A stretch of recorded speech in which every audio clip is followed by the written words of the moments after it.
الحمدللہ وحدہ لا شریک لہ والصلاة والسلام علی من لا نبی بعدہ۔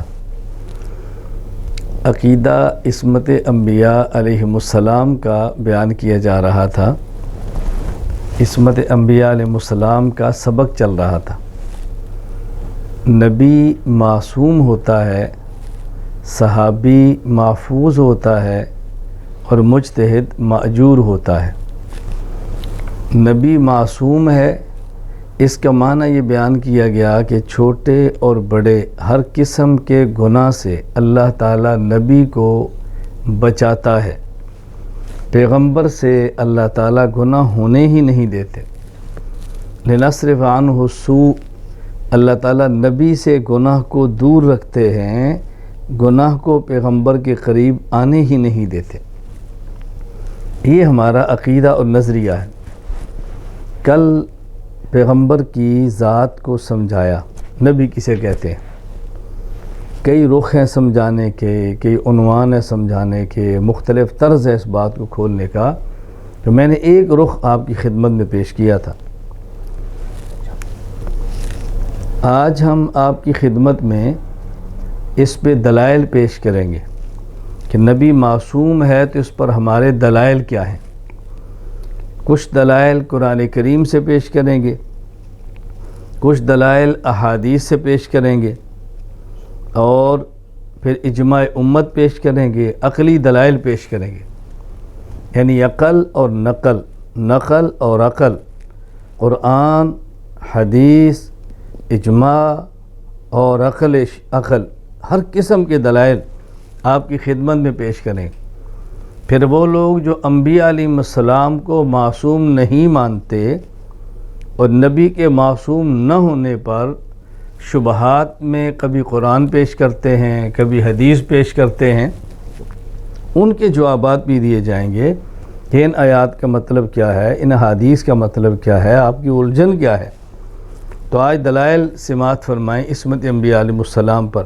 دلیل نمبر 1، سورۃ الاحزاب آیت نمبر 21، لقد کان لکم فی رسول اللہ اسوۃ حسنہ، حقیقت یہ ہے کہ تمہارے لیے رسول اللہ صلی اللہ علیہ وسلم کی ذات ایک بہترین نمونہ ہے۔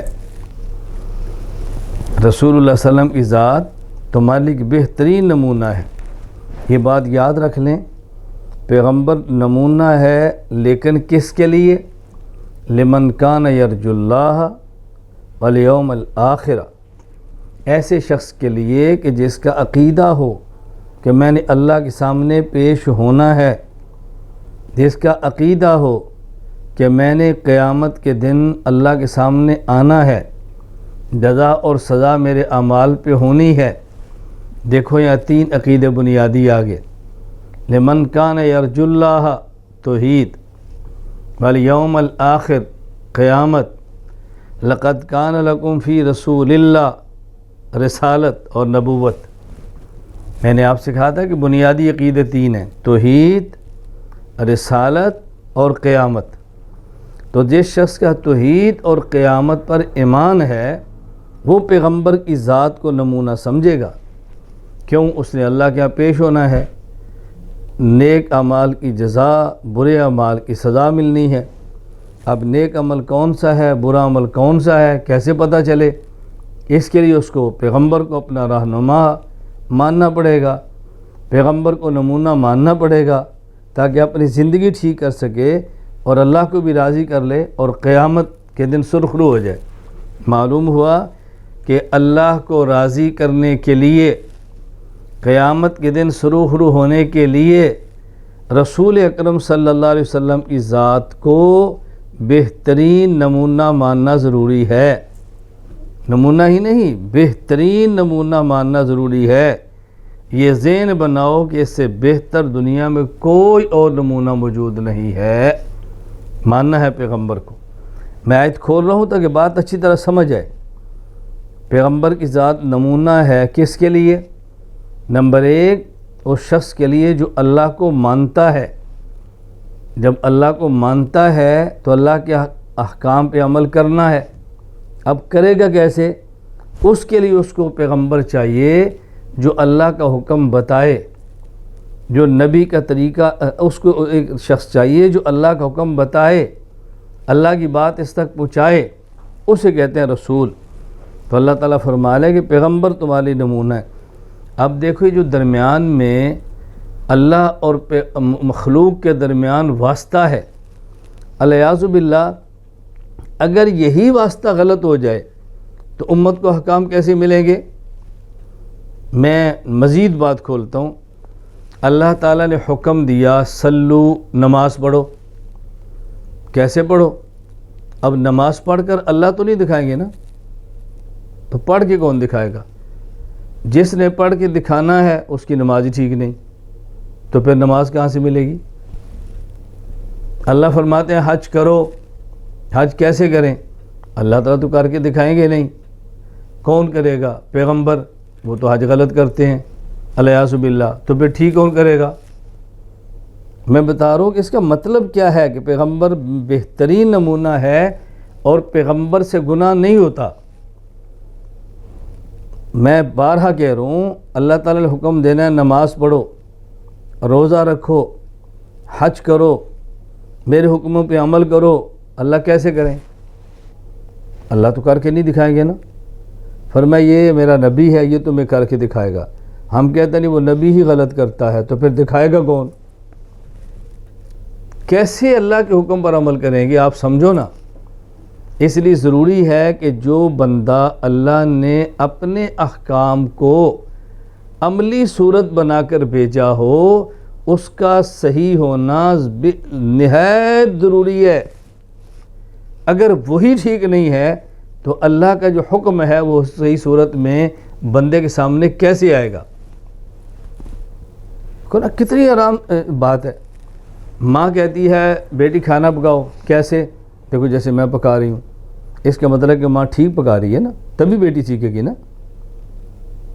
باپ بیٹے سے کہتا ہے بیٹا دیکھو پگڑی باندھو، ابو کیسے؟ جیسے تمہارے استاد باندھ رہے ہیں، وہ استاد ہی غلط باندھتے ہیں تو بیٹا ٹھیک کیسے باندھے گا؟ استاد کی پگڑی ٹھیک ہوگی تو بیٹا ٹھیک کہے گا نا۔ میں یہ بات اس لیے کہہ رہا ہوں کہ پیغمبر کی ذات معصوم ہے۔ کیوں؟ لقد کان لکم فی رسول اللہ، پیغمبر بہترین نمونہ ہے تمہارے لیے۔ لیکن کس شخص کے لیے؟ پیغمبر کی ذات بہترین نمونہ ہے کس کے لیے؟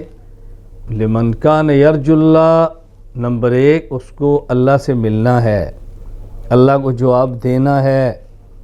والیوم الآخر، قیامت کو اعمال اور سزا کی جزا پر یقین رکھتا ہے۔ اب 2 باتیں ہو گئیں۔ نمبر 1 اللہ کو مانتا ہے تو اللہ کی بات ماننی ہے، تو بات کون بتائے گا؟ رسول۔ الیاذ باللہ وہ تو سچ نہیں بولتا، تو اللہ کی بات کہاں سے ملے گی؟ پیغمبر نمونہ ہے کس کے لیے؟ جس کا عقیدہ ہے کہ نیک اعمال پہ جزا اور برے اعمال پر سزا ہوگی۔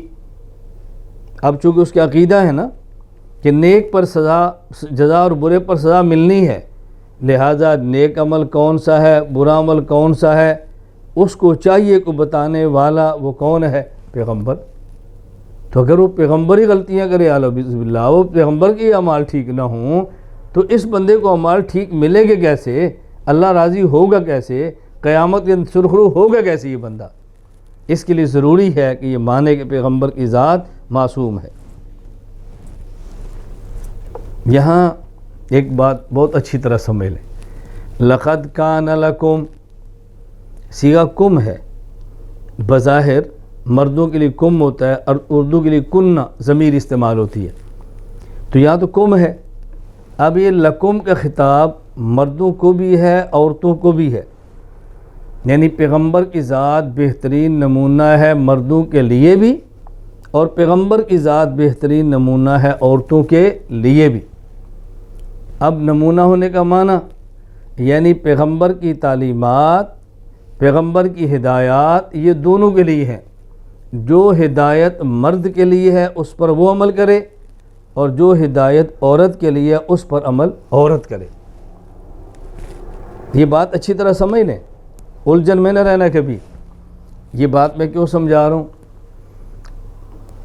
ہم کہتے ہیں کہ مرد عورت کی نماز میں فرق ہے، مرد عورت کی نماز میں فرق ہے، یہ مستقل الگ عنوان ہے، اس پر اپنے دلائل ہیں، میں اس وقت دلائل پیش نہیں کر رہا، صرف کم کے حوالے سے بات سمجھا رہا ہوں۔ جو لوگ کہتے ہیں مرد عورت کی نماز میں فرق نہیں ہے، وہ ایک دلیل صحیح بخاری سے پیش کرتے ہیں، حضرت مالک بن حویرث رضی اللہ تعالی عنہ والی حدیث کہ رسول اللہ صلی اللہ علیہ وسلم فرمایا صلو کما رأیتمونی اصلی، تم نماز ایسے پڑھو جیسے مجھے پڑھتے دیکھا، اور یہ خطاب مردوں کو بھی ہے عورتوں کو بھی ہے، لہٰذا دونوں نماز ایسے پڑھیں جیسے اللہ کے نبی نے پڑھی ہے۔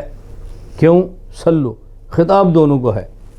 میں نے کہا لقد کان لکم، یہ خطاب بھی دونوں کو ہے، مردوں کو بھی عورتوں کو بھی ہے۔ اب اگر کوئی عورت سر پہ باندھے پگڑی، عورت سر پہ باندھے پگڑی، گربان تھوڑا سا کھولے، اللہ کے نبی نے کھولا ہے۔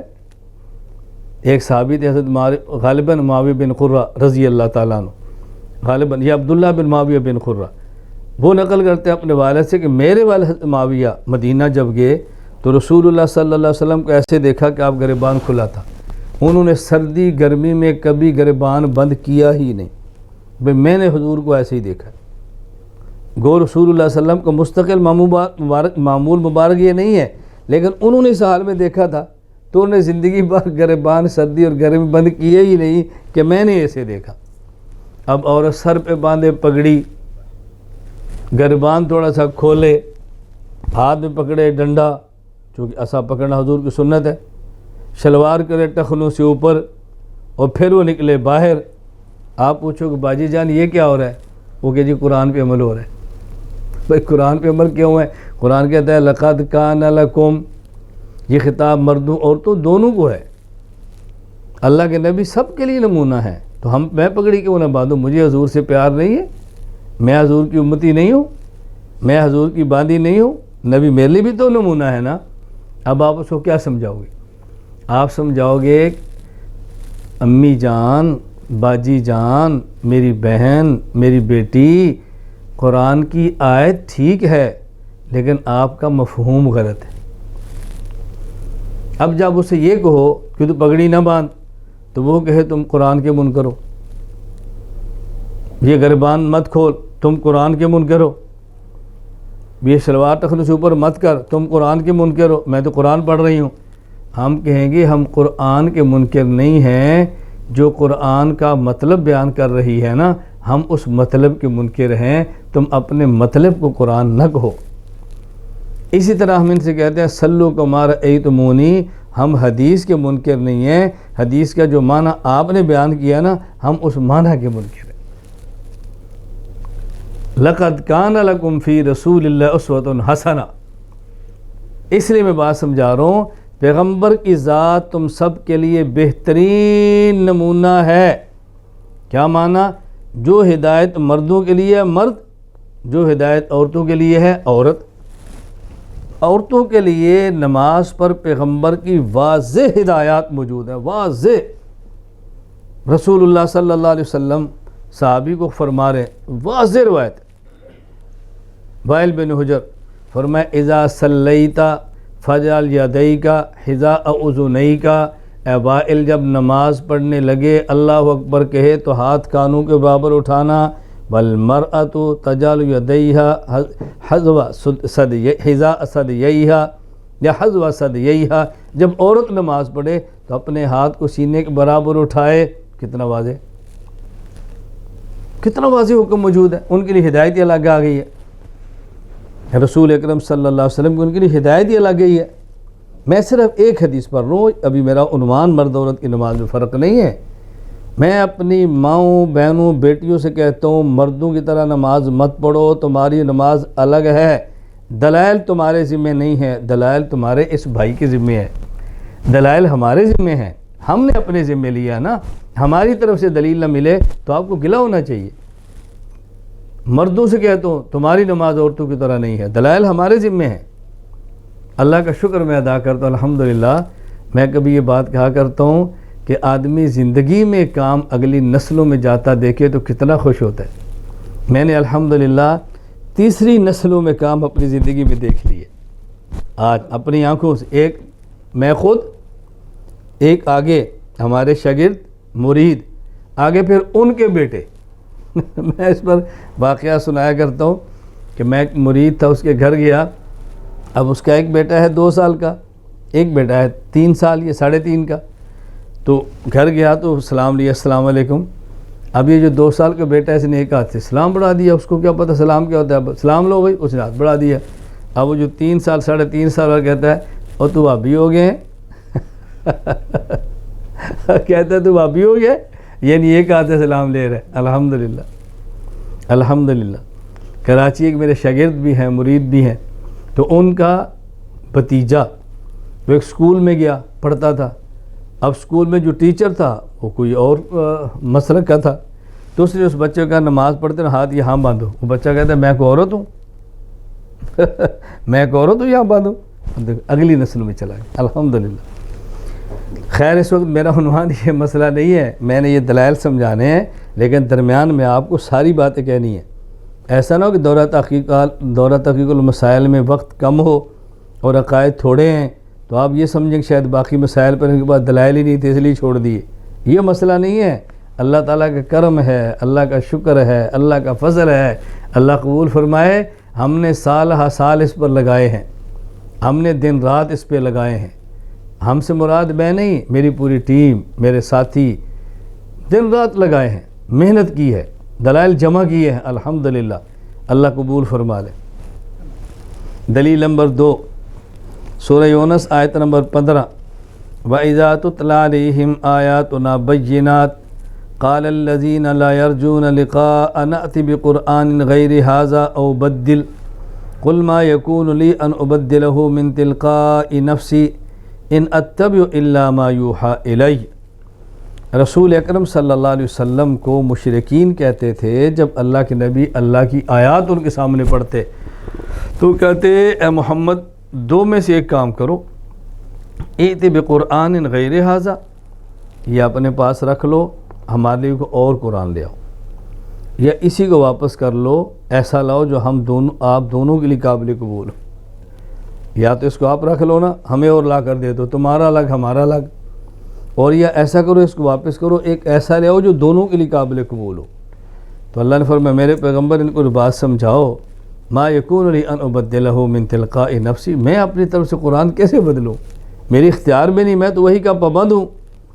اب دیکھو جو پیغمبر وحی کو بدل نہیں سکتا وہ پیغمبر وحی کے خلاف پر عمل کیسے کر سکتا ہے؟ جو نبی وحی بدل نہیں سکتا تو وہ وحی کے خلاف پر عمل کیسے کر سکتا ہے؟ کیسے ممکن ہے؟ ممکن ہی نہیں ہے۔ اس لیے پیغمبر پاک کے بارے میں ہمارا عقیدہ ہے کہ وہ معصوم ہیں، اللہ ان کو بچاتے ہیں۔ دیکھیں یہاں ذرا بات سمجھنا، میں بارہ کہہ رہا ہوں نبی معصوم ہے۔ معصوم کا معنی یہ نہیں کہ بچتے ہیں، معصوم کا معنی یہ ہے کہ اللہ تعالیٰ ان کو بچاتے ہیں۔ یا سمجھنا آیت 2 لفظ ہیں، ایک لفظ تغییر اور ایک لفظ تبدیل۔ تغییر کا معنی ہوتا ہے آپ ایک چیز لاؤ، اس کو رکھ لو اور ایک اور لے آؤ، یہ تغییر ہے۔ ایک چیز لاؤ، اس کو واپس کرو اور لے آؤ، یہ تبدیل ہے۔ والد کے لیے آپ بازار سے کپڑے لاتے ہیں، ابا جان کو پسند نہیں آتے تو آپ کہتے ہیں ابا جی یہ میں رکھ لیتا ہوں، آپ کو اور لا کر دیتا ہوں، یہ تغییر ثوب ہے۔ کپڑے لائے، والد صاحب کو پسند نہیں آئے، وہ کپڑے آپ نے واپس دکان پہ دیے اور اس دوسرے لے آئے، اسے کہتے ہیں تبدیل ثوب۔ تو وہ کہتے تھے یا قرآن میں تغییر کرو یا قرآن میں تبدیل کرو، یا تو یہ اپنے لیے رکھ لو، ہمارے لیے اور لے آؤ، تغییر قرآن کر لو، یا یہ واپس کرو اور لے آؤ جو دونوں کے لیے قابل قبول ہو، تبدیل قرآن کر لو۔ اس آیت میں تبدیلی قرآن کی نفی ہے۔ قل ما یکون لی ان ابدلہ من تلقاء نفسی، حضور فرما رہے کہ میں نہیں تبدیلی کر سکتا، میرے اختیار میں نہیں ہے، نبی معصوم ہے، معصوم میرے اختیار میں نہیں ہے، میں کیسے کروں گا؟ توجہ رکھنا، یہاں تبدیلی کی نفی ہو رہی ہے۔ آگے سورۃ الاسراء آیت نمبر 73، وَإِن كَادُوا لَيَفْتِنُونَكَ عَنِ الَّذِي أَوْحَيْنَا إِلَيْكَ لِتَفْتَرِيَ عَلَيْنَا غَيْرَهُ وَإِذًا لَاتَّخَذُوكَ خَلِيلًا۔ اے پیغمبر، یہ جو وحی ہم نے آپ کے پاس بھیجی ہے نا، یہ کافر تمہیں فتنے میں ڈال کر وحی سے ہٹانے لگے تھے، اور یہ چاہتے تھے کہ تم اس کے علاوہ کوئی اور بات ہمارے نام پر پیش کر دو اور یہ تمہیں اپنا دوست بنا لیں۔ یہ تو چاہتے تھے میرے پیغمبر، ہم نے ایسا نہیں ہونے دیا، ہم نے آپ کی حفاظت کی ہے۔ یہ نہیں فرمایا کہ یہ چاہتے تھے اور تم تیار ہو گئے تھے، الیاذ باللہ، نا پیغمبر تو تیار ہوا ہی نہیں۔ اللہ پاک یہ صرف فرما رہے ہیں کہ ہم نے ایسا ہونے نہیں دیا، ہم نے آپ کی حفاظت فرما لی ہے۔ اب دیکھو تغییر کی بھی نفی ہے، لیکن اللہ تعالیٰ اس بات کی نسبت اپنی طرف کر رہے ہیں کہ ہم نے آپ کو تغییر سے بچایا ہے۔ یہ نہیں فرما رہے کہ آپ تغییر سے بچ گئے ہو، ہم نے بچایا ہے۔ تو میں کیا کہہ رہا تھا؟ نبی معصوم ہے۔ معصوم کا معنی کیا ہے؟ کہ اللہ پیغمبر سے گناہ نہیں ہونے دیتے۔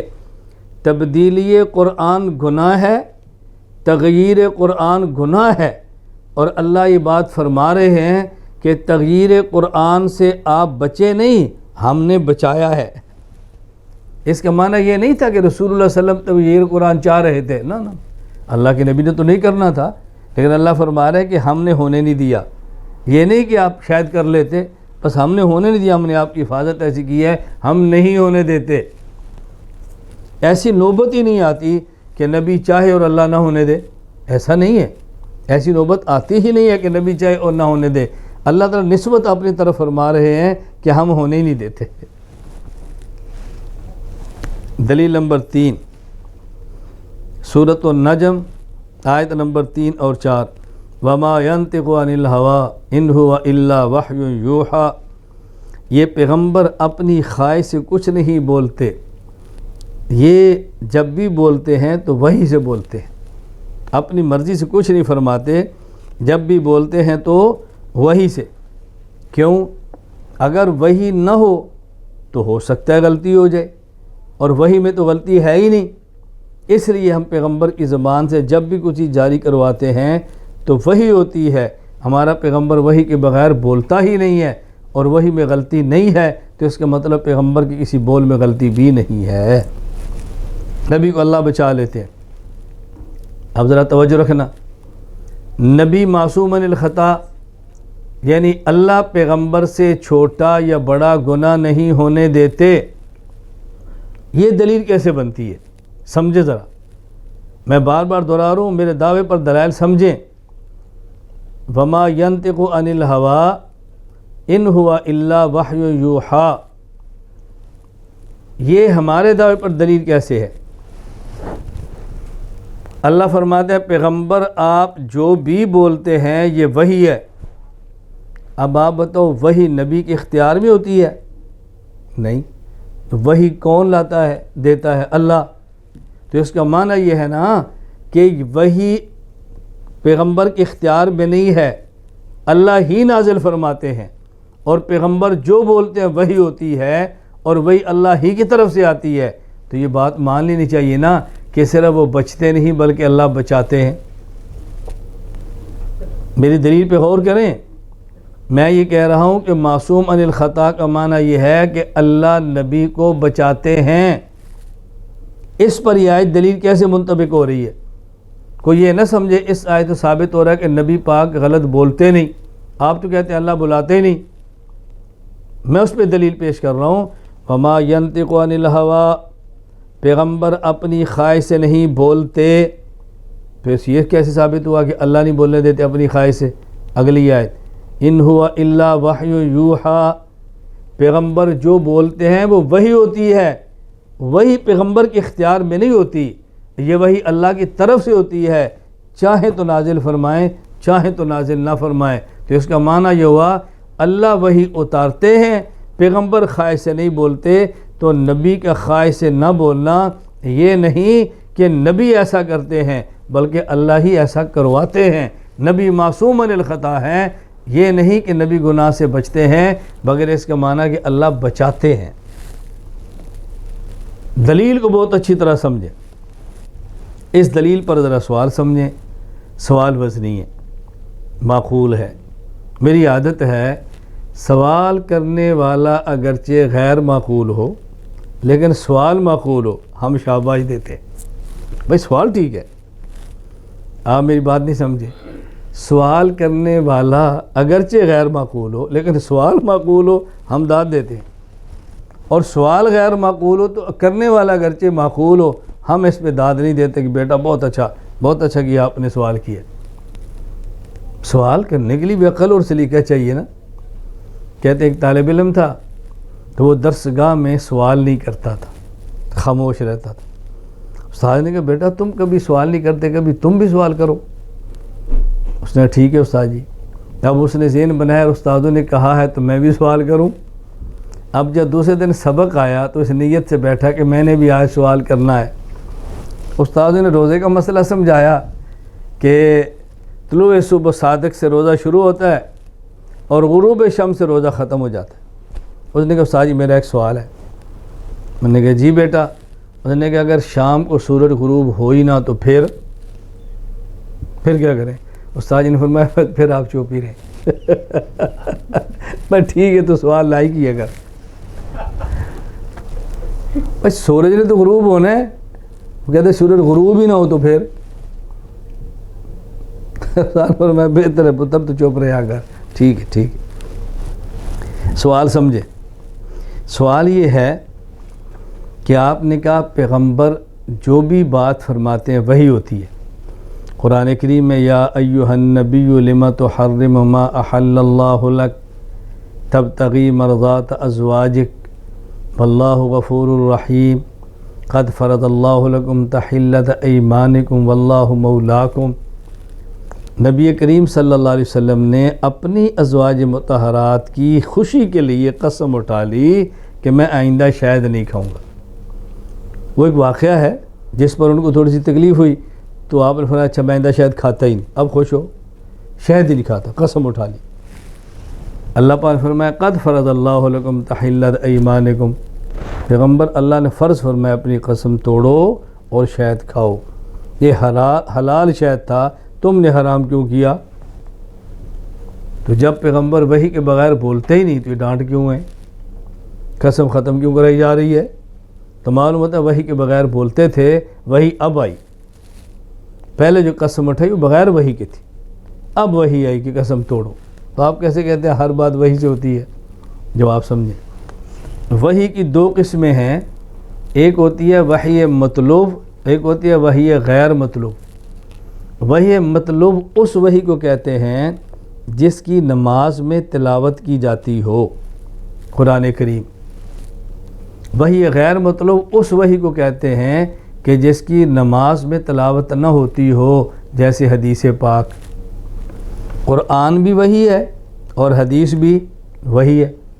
قرآن کی نماز میں تلاوت ہوتی ہے اور حدیث کی نماز میں تلاوت نہیں ہوتی. مطلوب اور غیر مطلوب کا مطلب یہ ہے. یہ میں طلبہ کے لیے کہہ رہا ہوں. بس اوقات ہم کہتے ہیں وحی کی دو قسمیں مطلوب اور غیر مطلوب. تو طالب علم کہتے ہیں جی ہم تو حدیث کی تلاوت کرتے ہیں، دورہ حدیث میں تلاوت ہو رہی ہوتی ہے ہم تو کرتے ہیں. تو غیر مطلوب کیسے؟ مطلوب غیر مطلوب کا معنی ہوتا ہے مطلوب فی الصلاۃ، غیر مطلوب فی الصلاۃ. نماز میں تلاوت ہوتی ہے اور نماز میں تلاوت نہیں ہوتی. قرآن وحی مطلوب ہے اور حدیث وحی غیر مطلوب ہے. اب حدیث کون سی ہے؟ جو بات نبی فرمائے حدیث، جو کام نبی فرمائے حدیث. حضور پاک کے سامنے صحابی کوئی بات کرے یا کام کرے آپ خاموش رہ جائیں، یہ خاموش رہنا اسے کہتے ہیں تقریر. یہ بھی حدیث. نبی کا ہر قول حدیث، نبی کی ہر فعل حدیث، نبی کی ہر تقریر حدیث. تو مطلب نبی کا ہر قول وحی، نبی کا ہر فعل وحی، نبی کی ہر تقریر وحی. یہ جو حضور فرمایا قسم آئندہ شاید نہیں کھاؤں گا، یہ حدیث تھی نا، جو بولیں گے حدیث ہوگی نا. اور ہر حدیث کیا ہے؟ وحی. تو یہ وحی ہوئی نا. پہلے وحی کیا ہے؟ نہیں کھاؤں گا. اب وحی آ گئی کہ کھاؤ. تو جس طرح قرآن وحی مطلوب ہے، ایک آیت نازل ہوتی ہے اور بعد میں دوسری آیت نازل ہو کے اس کے حکم کو منسوخ کر دیتی ہے. اسی طرح پیغمبر پاک ایک بات اجتہاد سے فرما دیتے ہیں، وہ وحی غیر مطلوب ہوتی ہے اور وحی مطلوب آ کر اس کو منسوخ کر دیتی ہے۔ تو ہے وہ بھی وحی لیکن منسوخ ہو گئی، منسوخ ہو گئی۔ کبھی لوگ اس پہ کہتے ہیں اچھا جی وہ بھی وحی تھی یہ بھی وحی ہے تو پھر ڈاٹا کیوں جا رہا ہے؟ اس سے تو معلوم ہوتا ہے کہ وہ ٹھیک نہیں تھی، ڈاٹا کیوں جا رہا ہے؟ میں نے کہا بات سمجھنے کی کوشش کرو، پہلے حکم اور تھا اب حکم اور ہے۔ تبدیلی حکم پر کبھی ڈانٹ سے ہو جاتی ہے کبھی پیار سے ہو جاتی ہے، وہ تو اللہ اور اللہ کے محبوب کا معاملہ ہے نا، کہ اللہ کوئی بات ان کو حکم دے اور پیار سے دے دے، اور کوئی حکم ان کو دے دے تو ڈانٹ سے دے دے، ان کی ڈانٹ کے اندر بھی پیار ہے۔ اپنے مقام پر جب اس حدیث آیت پر اعتراض آ رہا ہے نا لما تحرم پر، میں اس پر پھر کھل کے بات کروں گا کہ یہ اللہ نے کیسے محبت کی ڈانٹ سے سمجھایا ہے۔ یہ اس موقع پر آپ ذرا انتظار کریں، وہاں میں کھولوں گا اس کو کہ اللہ نے ڈانٹا اور کس پیار سے ڈانٹا ہے۔ ڈانٹا ضرور ہے لیکن ڈانٹا کس پیار سے ہے یہ میں وہاں جا کر چھیڑوں گا انشاءاللہ۔ تو وحی مطلوب اور وحی غیر مطلوب یہ بات ذہن نشین فرما لیں۔ تو جس طرح وحی مطلوب کو منسوخ کر دیتی ہے تو وحی مطلوب وحی غیر مطلوب حدیث کو منسوخ کر دیتی ہے۔ یہاں اب بات سمجھ لیں، پیغمبر پاک نے اجتہاد کیا اس کے خلاف وحی آ گئی، یہ اجتہاد بھی وحی تھا لیکن وحی غیر مطلوب، اس کے خلاف جو وحی آ گئی یہ بھی وحی ہے لیکن وحی مطلوب۔ نبی اور امتی میں اجتہاد میں فرق کیا ہے؟ نبی اور امتی کے اجتہاد میں فرق یہ ہے کہ نبی اجتہاد فرماتے ہیں اور اجتہاد میں خطا ہو جاتی ہے، بعد میں وحی مطلوب آ کر اس خطا کو ختم کر دیتی ہے اور بتا دیا تھا اجتہاد یہ نہیں، اب مسئلہ یہ ہے۔ اور اگر امتی اجتہاد کرے اور اجتہاد میں خطا ہو جائے تو بعد میں وحی اس پر وحی تو آنی نہیں ہے۔ تو نبی کے اجتہاد میں خطا ہو جائے تو وحی مطلوب آ کر اس کی وضاحت کر دیتی ہے اور پیغمبر خطا پر باقی نہیں رہتے۔ اور امتی مجتہد اجتہاد کرے اور اجتہاد میں خطا ہو جائے تو چونکہ بعد میں وحی نہیں آنی اس لیے ان کی اجتہادی خطا باقی رہتی ہے۔ تو پیغمبر سے اجتہاد میں خطا ہو جاتی ہے لیکن اجتہادی خطا باقی رہتی نہیں ہے۔ مجتہد امتی سے خطا ہو جاتی ہے اور خطا اجتہادی باقی بھی رہتی ہے۔ تو دونوں کے اجتہاد میں زمین آسمان کا فرق ہے۔ مجھے یہاں ایک واقعہ یاد آیا، ایک آدمی نے مجھ سے سوال کیا کہ مولانا صاحب یہ بتائیں حضرت علی اور امیر معاویہ رضی اللہ تعالی عنہما دونوں میں لڑائی ہوئی تھی؟ میں نے کہا آپ اپنی بات پوری کریں، جو آپ کہنا چاہتے ہیں پہلے پوری کر لیں، یہ لقمے دے دے کر پوری بات نہ کریں۔ اچھا یہ بتائیں کہ حضرت علی اور امیر معاویہ رضی اللہ تعالیٰ عنہما میں لڑائی ہوئی تو جب دو فریق لڑتے ہیں تو ایک فریق حق پر ہوتا ہے تو ایک باطل پر ہوتا ہے، یہ تو نہیں ہوتا کہ لڑائی ہو اور دونوں فریق ٹھیک ہوں۔ آپ بتائیں کہ ان میں حق پر کون تھا اور باطل پر کون تھا؟ میں نے کہا پہلے آپ یہ ثابت کریں کہ جب دو بندوں میں لڑائی ہو جائے تو دونوں میں سے ایک حق پر اور ایک باطل پر ہوتا ہے، پہلے یہ ثابت کریں۔ میں اس اصول کو ماننے کے لیے تیار ہی نہیں۔ کبھی دو بندے لڑیں گے اور حق اور باطل پر ایک نہیں ہوگا، دونوں حق پر ہوں گے، مسئلے الگ الگ ہوں گے، رائے الگ الگ ہوگی، ہوں گے دونوں حق پر۔ میں آپ کے اصول کو نہیں مانتا۔ تم اپنا اصول ثابت کر سکتے ہو، میں ثابت کرتا ہوں قرآن کریم سے۔ حضرت موسیٰ علیہ السلام کوہ طور پر گئے تورات لینے کے لیے، واپس آئے تو قوم بچھڑے کی عبادت کر کے مشرک بن چکی تھی۔ حضرت موسیٰ علیہ السلام غصہ چڑھا اور حضرت ہارون کی داڑھی اور ہارون کے سر کے بال پکڑے اور کھینچا سر اور بال کے داڑھی کے بال پکڑ کر کھینچا۔ حضرت ہارون نے کہا یا ابن ام لا تاخذ بلحیتی ولا براسی، اے میری اماں کے بیٹے کیا کر رہے ہیں میرے ساتھ؟ کیوں دشمنوں میں تماشا؟ فلا تشمت بالاعداء، دشمن خوش ہوں گے۔ میرا مقصد یہ تھا کہ اگر میں نے ان کو کچھ کہا اور قوم دو ٹکڑوں میں بٹ گئی تو آپ نے کہنا کہ میرے آنے تک تو قوم کو متحد بھی نہ رکھ سکا، میں ان کو متحد رکھنے کے لیے خاموش رہا۔ جو سمجھا سکتا تھا میں سمجھایا، میں نے ڈنڈا نہیں اٹھایا کہ آپ یہ نہ کو میرے آنے تک تو نے قوم کو لڑا دیا۔ اب دیکھو ایک رائے حضرت ہارون کی تھی اور ایک رائے موسیٰ علیہ السلام کی تھی، تو رائے میں اختلاف ہو گیا نا، اور اتنا اختلاف ہوا کہ نبی نے نبی پر ہاتھ اٹھا لیا، اور لڑائی کسی کہتے ہیں؟ لڑائی تو ہوئی۔ اب بتاؤ موسیٰ علیہ السلام علیہ باللہ باطل ہیں یا ہارون علیہ السلام باطل ہیں؟ کہا جی وہ تو دونوں حق پر تھے۔ تو میں نے کہا وہ اصول کدھر گیا؟ جب دو لڑیں تو ایک حق پر ہوتا ہے ایک باطل پر ہوتا ہے، کہاں گیا اصول تمہارا؟ اب مجھے جواب سنیں۔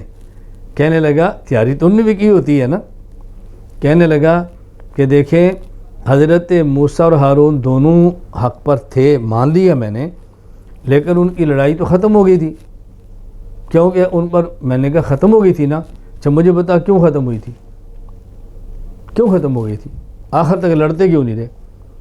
بکھے جو وہ تو نبی تھے، اگر نبی سے لڑے تو وہی آ جاتی ہے۔ میں نے کہا وہی آ گئی نا، اس سے ہمارا ایک اور مسئلہ حل ہو گیا اور تمہارا ختم ہو گیا کہ چونکہ دو نبی لڑے تو دونوں حق پر ہیں، اور لڑائی اس لیے ختم ہو گئی کہ نبی پر وہی آ جاتی ہے، اور نبی کے بعد والے دونوں لڑیں، ہو سکتا ہے دونوں حق پر ہوں، لڑائی اس لیے نہیں ختم ہو رہی کہ وہی کسی پہ نہیں آ رہی۔ اس کا معنی ہمارا ایک اور عقیدہ ثابت ہو گیا کہ حضور کے جانے کے بعد وحی کے دروازے بند ہو گئے۔ میں نے کہا اور فرمائیں، بس کوئی جواب نہیں۔ اور میں یہ بات اس لیے سمجھاتا ہوں، اللہ کے بندو پاؤں پہ کھڑے ہو، دلیر بنو، ہمت سے کام لو، ہمت سے۔ دیکھیں میں نے کوئی فتویٰ لگایا، میں نے کسی کو برا کہا ہے، میں نے اپنا عقیدہ کھولا ہے۔ اچھا ہم اعتراض نہیں کر رہے، اعتراض لوگ کر رہے ہیں اور ہم صفائیاں دے رہے ہیں، عجیب بات ہے۔ یعنی ابھی تو ہم نے اقدام نہیں کیا اور یہ خسر پسر ہے، اور اقدام کریں گے تو پھر کیا حال چال ہوگی بھائی؟ لیکن اللہ کرم فرمائے، میں بارہ کہتا ہوں کہ ہم ٹینشن فری لوگ ہیں ہمیں ٹینشن دینے والے ٹینشن میں رہیں گے، ہمیں ٹینشن نہیں ہوگی، ہم ٹینشن فری لوگ ہیں الحمدللہ۔ یہ ٹینشن دینے والے جب ٹینشن دیتے ہیں تو میں اس ٹینشن کو انجوائے کرتا ہوں میں کہتا ہوں چلو یہ بیچارے بھی کسی کام میں تو لگے ہوئے ہیں نا، فارغ نہیں بیٹھے ہوئے۔ ان دنوں میں ویسے ہی اللہ معاف فرمائے، کرونا کی بیماری اللہ جلدی ختم فرمائے، ایسے بیچارے پریشان ہو گئے، چلو کسی کام میں وہ بھی لگ گئے ہیں، مصروف تو ہو گیا نا، یہ مصروفیت بھی نعمت ہے۔ اللہ حق کے کام میں مصروف رکھے، بس اللہ باطل کے کام میں مصروف نہ رکھے۔ اللہ ہم سب کی حفاظت فرمائے۔ باطل باطل ہوتا ہے۔ هل اتاک حدیث الغاشیہ وجوہ یومئذ خاشیہ عاملۃ ناصبہ تصلی نارا حامیہ تسقی من عین آنیہ لیس لہم اللہ اکبر۔ حضرت عمر رضی اللہ تعالی عنہ نے عیسائی راہب کو دیکھا، آنکھوں سے آنسو نکل کے ایسے جیسے گڑے ہیں، عبادت کر کے چہرہ خشک ہے، بال پرا گندہ ہیں۔ حضرت عمر فرماتے ان لوگوں کے بارے میں قرآن نے کہا ہے حل اتاک حدیث الغاشیہ وجوہ یومئذ خاشعہ، اللہ سے ڈرتا بھی ہے، عاملہ عبادت بھی کرتا ہے، ناصبہ عبادت کر کے تھک رہا ہے، تسقی من آنیہ جائے گا پھر بھی جہنم۔ کیوں؟ عقیدہ ٹھیک نہیں، عقیدہ ٹھیک نہیں ہے، رخ غلط ہے۔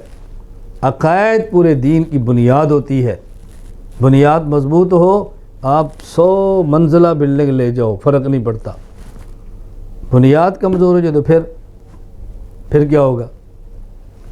یہ بات اچھی طرح سمجھا، اس کے اندر کبھی غلط فہمی کے اندر نہیں شمار ہونا بالکل۔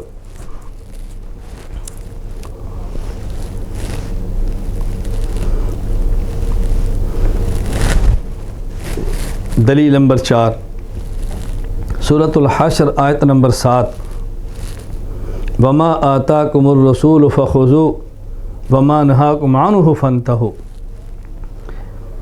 رسول تمہیں جو کچھ دے لے لو، جس سے منع کرے رک جاؤ۔ ایک ہوتا ہے مال غنیمت، ایک ہوتا ہے مال فے۔ جہاد کے بعد، لڑائی کے بعد جہاد میں مال ملے یہ مال غنیمت ہے۔ جہاد میں بغیر لڑائی کے مال مل جائے کفار کا یہ مال فے ہے۔ ایک مال غنیمت اور ایک مال فے۔ یہاں مال فے کا مسئلہ بیان کیا جا رہا ہے کہ پیغمبر جیسے دے ویسے لو، جیسے تقسیم کرے ویسے کرو، نبی کے فیصلوں پہ راضی رہو۔ یہاں کیا فرمایا؟ ما آتاکم الرسول، یا ما بمعنی امرہ ہے کہ جس بات کا اللہ کا نبی حکم دے نا عمل کرو، جس بات سے روکے نا فوراً رک جاؤ. بس میں سمجھانے کے لیے عرض کرتا ہوں، توجہ سے بات سمجھنا. دین بنیادی طور پر دو چیزوں کا نام ہے. نمبر 1 اوامر، نمبر 2 نواہی. نمبر 1 مأمورات، نمبر 2 منہیات. نمبر 1 کرنے کے کام اور کہنے کی باتیں، نمبر 2 نہ کرنے کے کام نہ کہنے کی باتیں، خیر اور شر. یہ دو قسم ان چیزوں کا نام ہے. کرنے والوں کو کرنا ہے، بچنے والوں سے بچنا ہے. یہ ہے پورا دین. فَمَن يَعْمَلْ مِثْقَالَ ذَرَّةٍ خَيْرًا يَرَى وَمَن يَعْمَلْ مِثْقَالَ ذَرَّةٍ شَرًّا يَرَى. چھوٹی سے چھوٹی نیکی ہو قیامت کے دن جزا ملے گی، چھوٹے سے چھوٹی برائی ہو قیامت کے دن جزا ملے گی. یہ قانون ہے. باقی اللہ کرم فرمائے تو ان کی اپنی مرضی ہے. موت کے بعد ابدی ٹھکانے 2 ہیں. نمبر 1 جنت، نمبر 2 جہنم. اہل خیر کی جگہ کا نام جنت ہے، اہل شر کی جگہ کا نام جہنم ہے. 2 کام، یہ خلاصہ ہے پورے دین کا.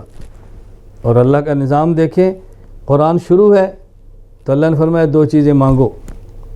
قرآن ختم ہے فرمایا 2 سے بچو. پورا خلاصہ جب شروع کیا فرمایا 2 چیزیں مانگو. نمبر 1 ایاک نستعین، مدد مانگو اور صرف ہم سے مانگو. نمبر 2 اہدنا الصراط المستقیم، صراط مستقیم مانگو.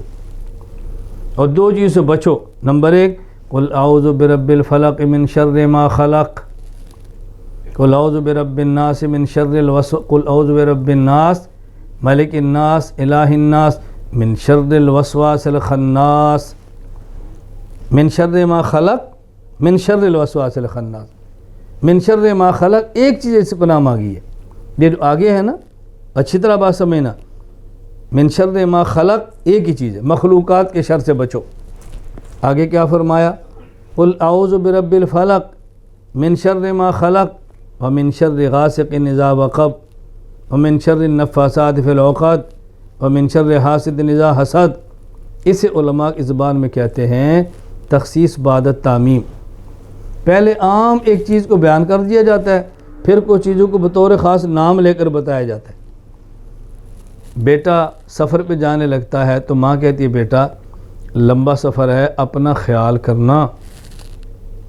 ٹھیک ہے ماں جی. بیٹا اپنا خیال کرنا، بچ کے سفر کرنا. بطور خاص کسی بندے کا سامان اپنے پاس نہ رکھنا. بطور خاص اپنے موبائل سے اجنبی کو فون نہ کرنے دینا. بطور خاص کسی بندے کا کھانا نہ کھانا جس کو نہیں جانتا. اصل کیا تھا؟ اپنا خیال کرنا، بچ کے رہنا. یہ عام ہے. پھر خاص چیزیں بتائیں. اللہ فرماتے ہیں قل اعوذ برب الفلق من شر ما خلق. دعا مانگو کہ اللہ مخلوق کے ہر قسم کے شر سے بچا لے. بطور خاص، بطور خاص، ابھی بطور خاص آگے قل اعوذ برب الفلق من شر ما خلق ومن شر غاسق اذا وقب. بطور خاص یہ جو رات کو بندہ تکلیف پہنچاتا ہے نا، اس سے بچانا. رات کو حملہ آور، دن کو تو بندہ دیکھتا ہے نا، اور رات والا نظر نہیں آتا. نظر آئے دشمن تو بچنا آسان ہے، نہ نظر آئے تو بچنا مشکل ہے. اے اللہ بطور خاص مجھے اس سے بچانا جو اچانک حملہ کرتا ہے. من شر النفاثات فی العقد. آدمی گولی سے مارے نا تو بندوق اور گولی نظر آتی ہے، اور جادو سے مارے تو جادو نظر نہیں آتا. اس سے بچنا مشکل ہے. کیا پتہ جادو کیسے ہو رہا ہے. من شر حاسد اذا حسد. نظریاتی مخالف ہونا تو پتہ ہوتا ہے میرا مخالف ہے، اور جو نظریاتی موافق ہو اور حسد کی آگ میں جل رہا ہو وہ پتہ ہی نہیں ہوتا کہ میرا مخالف ہے. اس کی عجیب مخالفت ہوتی ہے. اس کی مخالفت بہت عجیب ہوتی ہے. حسد بڑے سٹائل سے کرتا ہے. لوگ سمجھتے ہیں کہ شاید یہ ہمارا خیر خواہ ہے، حالانکہ وہ جل رہا ہوتا ہے. مخلوقات کے شر سے بچا. بطور خاص رات کا آنے والے شر، بطور خاص جادو کے شر، بطور خاص حاسد کے شر. اصل کیا؟ مخلوق کا شر. تو اللہ نے فرمایا کہ 2 چیزیں مانگو، یہ خیر ہے. مدد، صراط مستقیم، یہ خیر ہے. 2 چیزوں سے بچو. مخلوق کا شر اور خناس کا شر. یہ مخلوق کا شر یہ دنیا کے اعتبار سے، اور خناس وسوسہ یہ آخرت کے اعتبار سے. اب خلاصہ کیا ہے؟ جس کو اللہ کی مدد مل گئی دنیا میں کامیاب، صراط مستقیم مل گیا آخرت میں کامیاب، مخلوق کے شر سے بچ گیا دنیا محفوظ، خناس کے شر سے بچ گیا آخرت محفوظ. یہ ہے اوامر و نواہی، دو جگہ جنت اور جہنم. تو اللہ نے قرآن کی پہلی صورت میں ابتدا میں دو چیزیں مانگنے کا حکم دیا ہے تاکہ تمہاری دنیا اور آخرت بن جائے. اسے کہتے ہیں ربنا آتنا فی الدنیا حسنہ وفی الآخرۃ حسنہ. اور آخر میں دو چیزوں کو بچنے سے حکم دیا ہے تاکہ تم آخرت کے شر سے بچو، دنیا بھی اچھی ہو جائے آخرت بھی اچھی ہو جائے. تو میں سمجھا یہ رہا تھا وما آتاکم الرسول فخذوا وما نہاکم عنہ فانتہوا، مامورات کو لے لو منہیات کو چھوڑ دو. یہاں میں نے کہا تھا عطا بمانا امرہ ہے، اللہ نے نبی نے حکم دیا. سوال ہے پھر امرہ نہیں فرمایا، عطا کیوں فرمایا؟ ما آتاکم الرسول آتا فرمایا نا، امرہ نہیں فرمایا. آتا اس لیے فرمایا تاکہ مال فے کو بھی داخل ہو جائے کہ جو نبی پاک تمہیں دیں گے دے دیں گے یا دینے کا حکم دیں گے تو براہ راست دینے کو بھی شامل ہو گیا. اور تیسری بات یہاں سمجھے جس درجے کا امر ہو اسی درجے کا عمل ہوتا ہے، جس درجے کی نہیں ہو اسی درجے کا چھوڑنا ہوتا ہے. کیا معنی؟ کہ بعض چیزوں کا امر ہوتا ہے کرو لیکن فرض کے درجے میں، کرو واجب کے درجے میں، کرو سنت کے درجے میں، اس سے بچو حرام کے درجے میں، اس سے بچو مکروہ تحریمی کے درجے میں، اس سے بچو مکروہ تنزیہی کے درجے میں. جس طرح وہاں ہے نا فرض واجب سنت، یہاں بھی ہے حرام مکروہ تحریمی اور مکروہ تنزیہی اور مکروہ، چار درجے ہیں. فرض واجب سنت مستحب چار کرنے گیا نا، ما آتاکم الرسول فخذوا، اور چار بچنے گئے حرام مکروہ تحریمی تنزیہی اور مکروہ، چار آ گئے. تو چاروں کو شامل ہے ما آتاکم الرسول فخذوا وما نہاکم عنہ فانتہوا. میں نے بات وضاحت اس لیے کی ہے کہ جہاں پر حکم اس کا معنی امر نہیں ہوتا، کبھی حکم ہوتا ہے تو امر ہوتا ہے واجب، کبھی مستحب، کبھی سنت. یہ شریعت کے احکام ہیں جو فقہا جانتے ہیں. چونکہ فقہا ہر بات کو سمجھتے ہیں نا، اس لیے اللہ کے نبی نے فرمایا فقیہ واحد اشد علی الشیطان من الف عابد. شیطان 1000 عبادت کرنے والوں سے اتنا نہیں بدکتا جتنا ایک فقیہ سے بدکتا ہے. اس کو پتہ ہے اس فقیر نے پوری امت کو بچا لینا ہے. اس سے بد ظن کرو، اس سے بد گمان کرو. اور ایسے پروپیگنڈے ہوتے ہیں، بس میں کیا آپ کی خدمت میں عرض کروں، میرا دل نہیں کرتا میں ایسی باتیں کروں. بالکل یقین فرمائیں، اس لیے دل نہیں کرتا. کچھ لوگ سمجھیں گے شاید مولانا صاحب ہمارے خلاف ذہن سازی کرتے ہیں، حالانکہ میں تو کیا کسی غیروں کے خلاف نام نہیں لیتا تو اپنوں کو میں نے کیا کہنا ہے. میں کیا بتاؤں؟ میں جب بتاؤں گا نا کہ کس کس انداز میں پروپیگنڈا ہوتا ہے تو پھر مجھے خدشہ یہ ہے کہ آپ نے کہنا یہ تو فلاں نے کیا فلاں نے کیا ہے، آپ نے اس کو خاص لوگوں پر فٹ کرنا شروع کر دینا. اس لیے میں ذکر نہیں کرتا، ورنہ میں سمجھتا ضرور یہ بات، سمجھتا ضرور.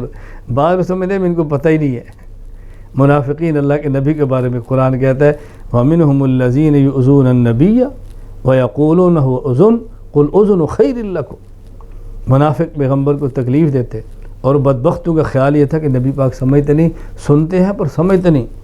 اللہ فرماتے اس نبی کا سن کر ایسے رہنا کہ نہیں سمجھے یہ تمہارے لیے بہتر ہے، باز آ جاؤ.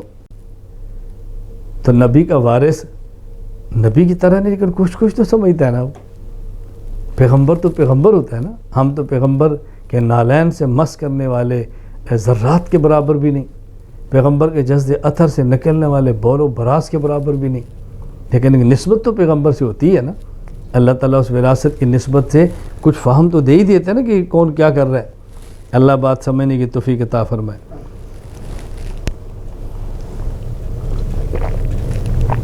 دلیل نمبر 5 اتأمرون الناس بالبر وتنسون انفسکم، سورۃ البقرہ آیت نمبر 44. کیا تم دوسرے لوگوں کو نیکی کا حکم دیتے ہو اور اپنے آپ کو بھول جاتے ہو۔ یعنی دائی کو یہ بات سمجھائی گئی ہے کہ جب دوسروں کو نیک کام کہو تو خود بھی نیک کام کرو، دوسروں کو گناہوں سے بچاؤ تو خود بھی بچنے کی کوشش کرو۔ اب دیکھو دنیا میں جتنے لوگ بھی امر بالمعروف اور نہی عن المنکر کرتے ہیں، ان سب کی بنیاد ذات نبوت ہوتی ہے۔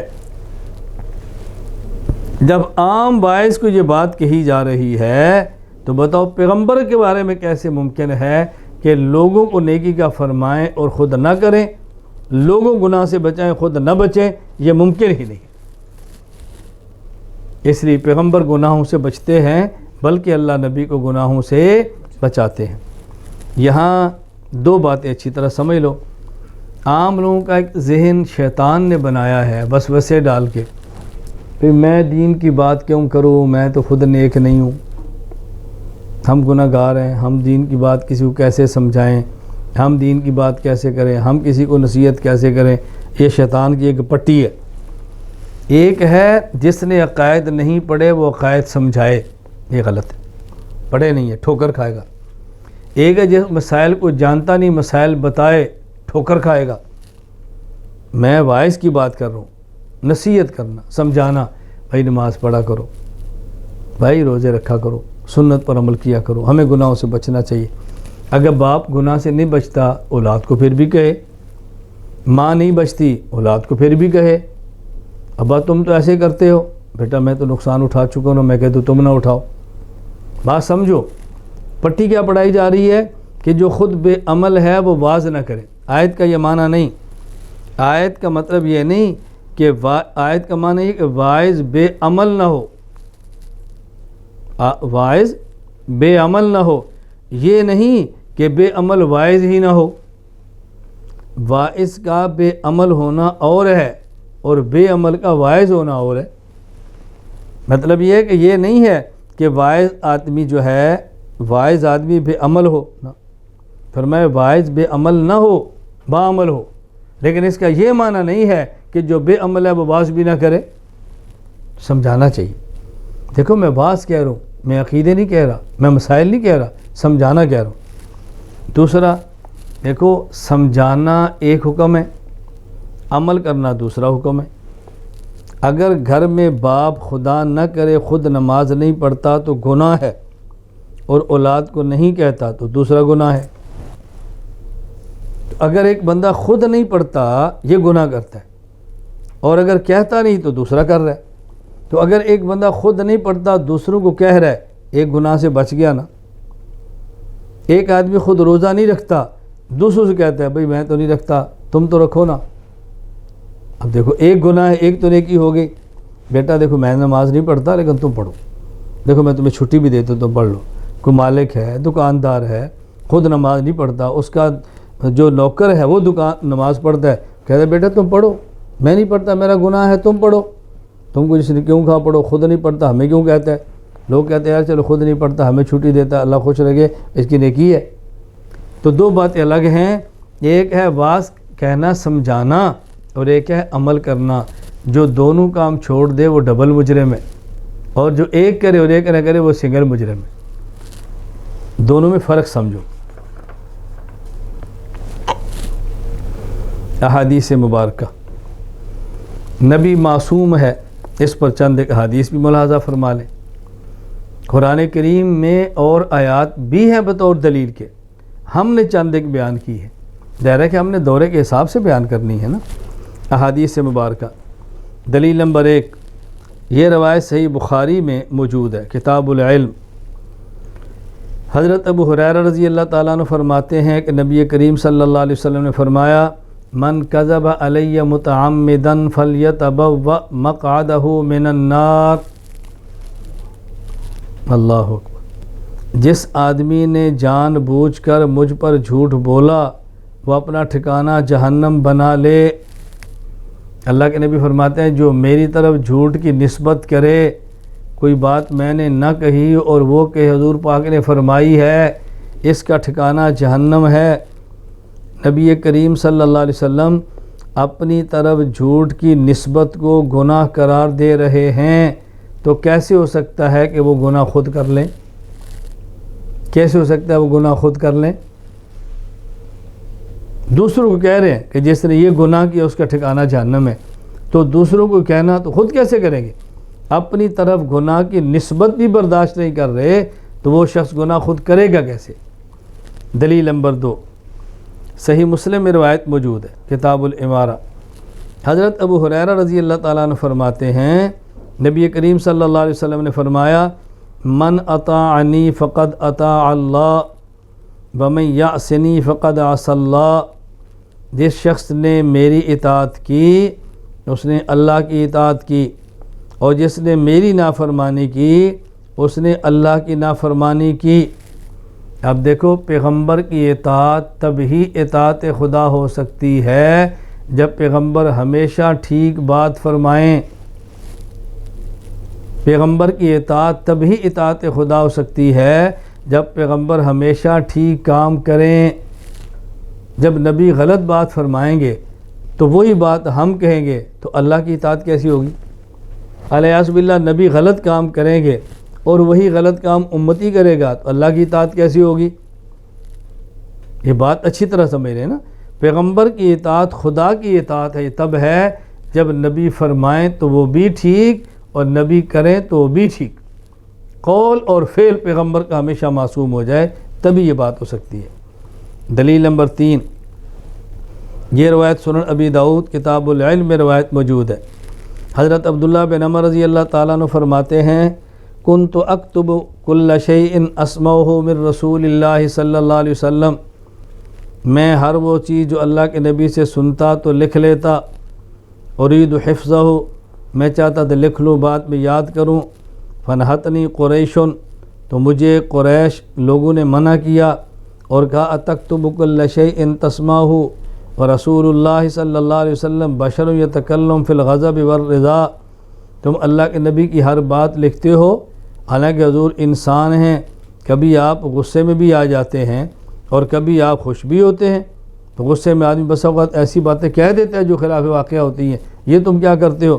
فامسکت عن الکتاب، میں نے لکھنا چھوڑ دیا، فذکرت ذلک لرسول اللہ صلی اللہ علیہ وسلم، تو میں نے یہ بات اللہ کے نبی کے سامنے پیش کی، آپ نے فأومأ بإصبعہ الی فیہ، آپ نے اپنی انگلی سے اپنے منہ مبارک طرف اشارہ کیا، فرمایا فالذی نفسی بیدہا ما یخرج منہ الا حق، قسم اس ذات کی جس کے قبضہ قدرت میں میری جان ہے، اس زبان سے جب بھی نکلا ہے حق ہی نکلا ہے، غصہ میں ہوں تب بھی حق، غصہ میں نہ ہوں تب بھی حق۔ کتنی صریح حدیث موجود ہے کہ رسول اکرم صلی اللہ علیہ وسلم ہمیشہ سچ بولتے تھے اور آپ سے غلط بولنے کا کوئی احتمال بھی نہیں ہے۔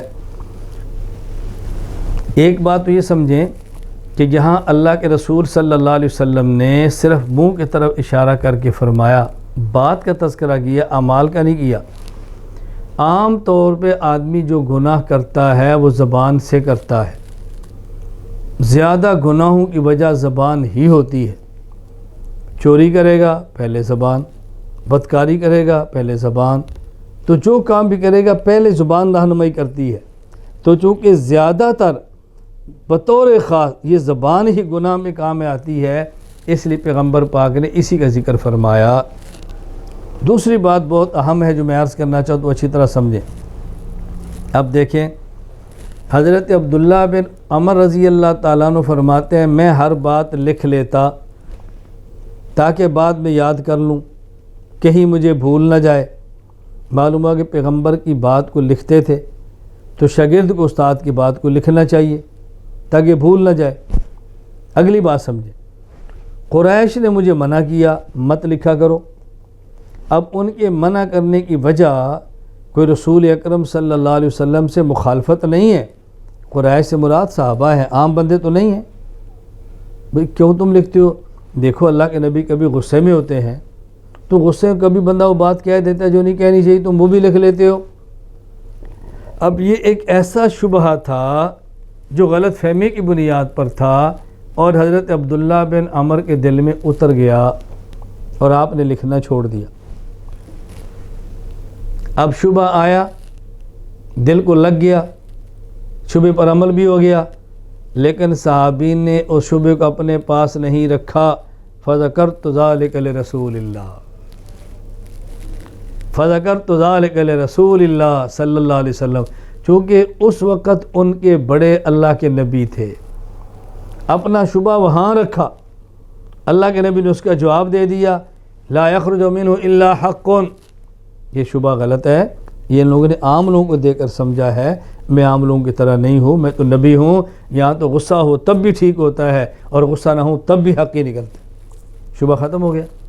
اب میں کیا عرض کرنا چاہتا ہوں، میں یہ بات سمجھانا چاہتا ہوں، ہم سے تعلق رکھنے والے دنیا بھر میں افراد، میرے شاگرد ہوں تب، مرید ہوں تب، محبین ہوں تب، کسی درجے میں تعلق رکھتے ہوں اور ہم سے استفادہ کرتے ہوں، اگر میرے اور میرے کام کے بارے میں کوئی بندہ شبہ پیدا کرے، اس شبہ کو اپنے پاس نہیں رکھنا، اس کو باہر نکالنا ہے اور ہم سے اس کا جواب لینا ہے، شبہات کو رد کرنا ہے اور اپنے کام کو جاری رکھنا ہے.